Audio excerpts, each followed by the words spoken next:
Hey guys, I want to do a video today about EDC, and what we're not doing here is a gear show and tell or what my current EDC is. I want to talk about how to be good at EDC. I see a lot of people, and I read, I try to read as many comments as I can from people because I kind of feel like that's how, one of the ways I learn and make better videos. And one of the most common things I see in EDC videos is people saying, how do you carry all that garbage, or why would you carry all that garbage? And I've come to the understanding that when it comes to EDC, some people get it and some people don't. So this video is for those people who don't. The people who look at these videos and say, oh my God, Bushcraft 412, what are you thinking?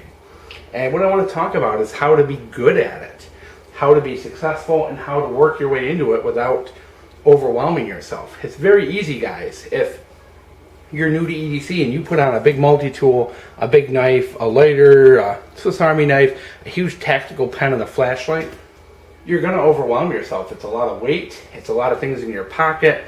You're going to be fishing around for stuff, and you're probably just going to stop carrying it, to be honest. So the way to get good at EDC, you really have to sit down and plan. What are my needs? What's going on during the day where I may need it? What's happening? Now, two very different kind of people could have a similar EDC, but it's very rare. For example, say someone who's a contractor. He's going to have a completely different EDC than a guy who works in an office sitting in a cubicle all day. And you have to bear in mind, guys, this is EDC, not survival kits, not wilderness survival, not anything like that. So, what are the important categories? I say when it comes to EDC, it comes down to blade, tools, normal everyday business stuff. Things like flashlights and fire. Those are what I consider the main categories of EDC. We'll go over the blades first because let's face it, they're just fun. Now, for most people, a big folder like this CRKT, too much.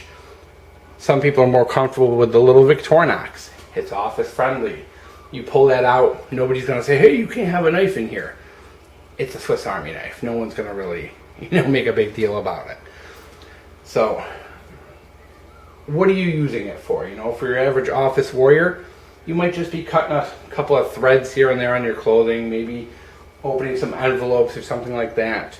You don't need something heavy duty. You can get away with a small folding knife, nothing fantastic. If you're a contractor who might be using your knife to dig and pry or cut materials or something like that, like roofing materials or anything, you may want to invest in something well beyond this CRKT. You may want a good $80 or $100 knife that's going to last, made of a good steel. So it is important. What are your needs? I see a lot of guys EDC, and they put, they're using $150 like Benchmades in an office, and then they stop carrying them because they're like, I don't want to ruin the knife. And then they're doing videos, and they got this like perfectly new Benchmade they'd never touched because they stopped EDCing it because it was more than their need. So it is important to find your need and address it. If you are a heavy user, go with a knife that can handle it. If you're a light user, a little $20 Victorinox, you're not going to be afraid to destroy it. So, next category, fire. Not everybody smokes anymore. In fact, the number of people smoking is way down. But why is fire such an important part of EDC? It just is. There's so many things I tend to use a lighter for than just people smoking. How often,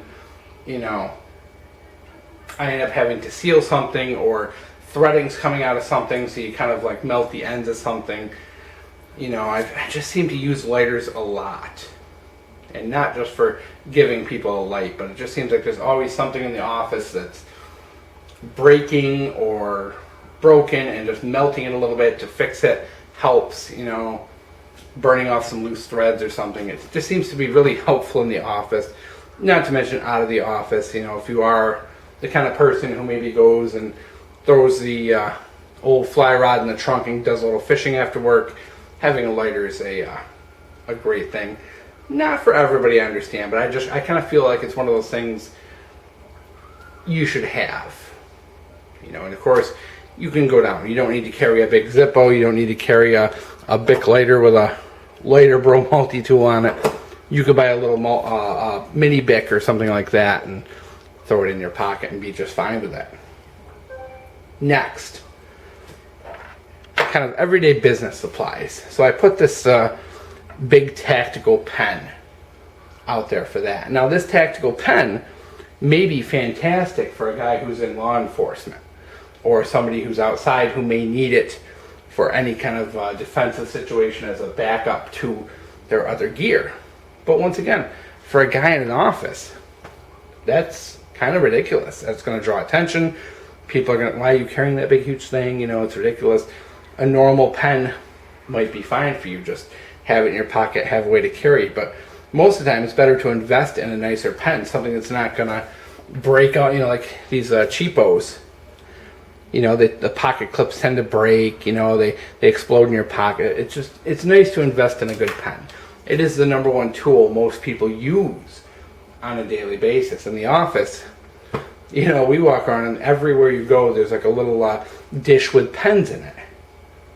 And it always ends up, the one time you need it, there's none in that dish. So I always carry a pen on me, and it tends to stay in my pocket even after work. It just seems like you go to the bank, you go to the store, you got to sign a receipt. It's nice to have your own pen.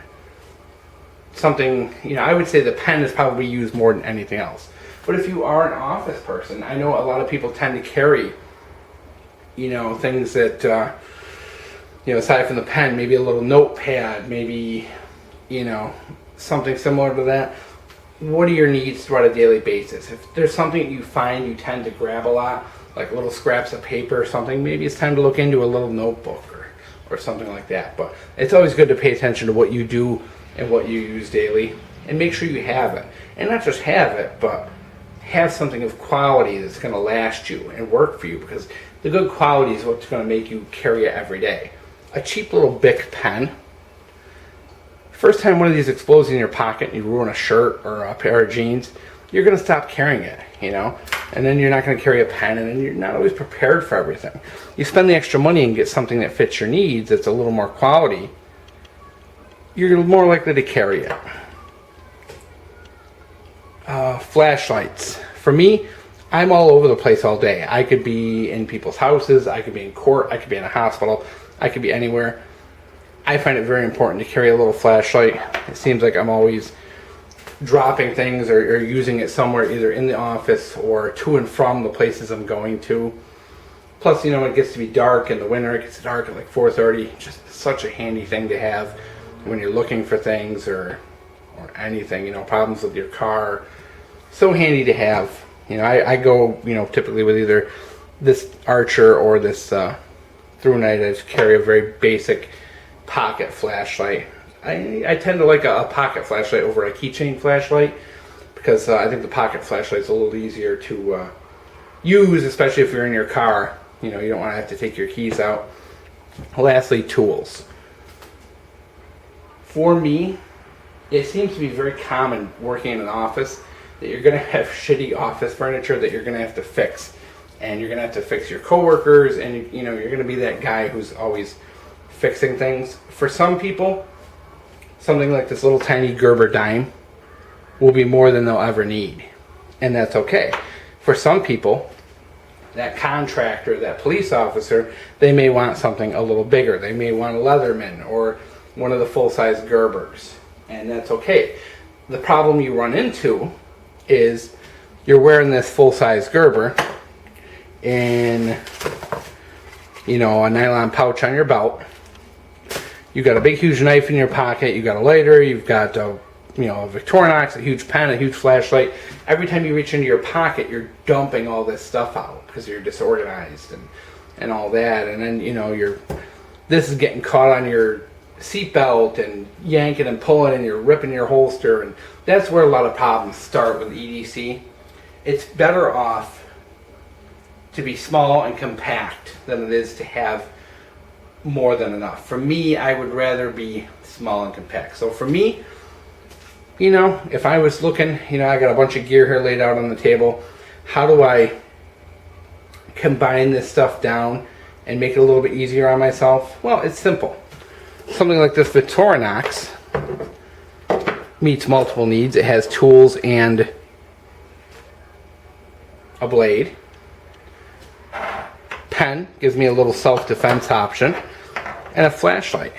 That right there is a very good EDC system, and it frees up a lot of what you need. You can have the flashlight in your pocket, the pen in your shirt, this on your keychain, and this in your pocket. It frees up a ton of room. It's simple, and it meets a lot of needs. So EDC doesn't have to be crazy. You don't need huge tons of gear. You can meet a lot of needs with small multi-use items, and that's how you start. Okay, so you start, you carry this for a few months, you find you're just beating the snot out of your Victorinox. It's going to die soon because literally you've just beaten it to death. Okay, maybe you upgrade to something like a Leatherman. Not much heavier, fits in the pocket, you know, so now you have two pocket things and that are clipped into your pocket, and two things that are just kind of riding in your pockets. Okay, great. Now you've got that working. Say that isn't working out for you. You know, maybe you do downgrade. Maybe you decide, hey, I'm just going to carry a smaller space pen or something like that. You know, you're tired of your little flashlight not being bright enough. You upgrade to something bigger. It's really, you know, it's up to you. Then one day you decide, you know what, I want a big knife in case somebody jumps me. Bam. Then from there you're saying, hey, that's too big now, so we're going back to the little pocket thing, you know, and we need to pare down, so we're going to carry the little multi-tool. Your combinations, you play with them, you work with them, and that's how you get good at EDC. Exploring different options, figuring out what works for you, what doesn't work, and not giving up on it. A lot of people give up because of weight and space, and the best thing to do is just keep experimenting, keep trying, and always make sure you have those categories covered that you're going to use for your EDC.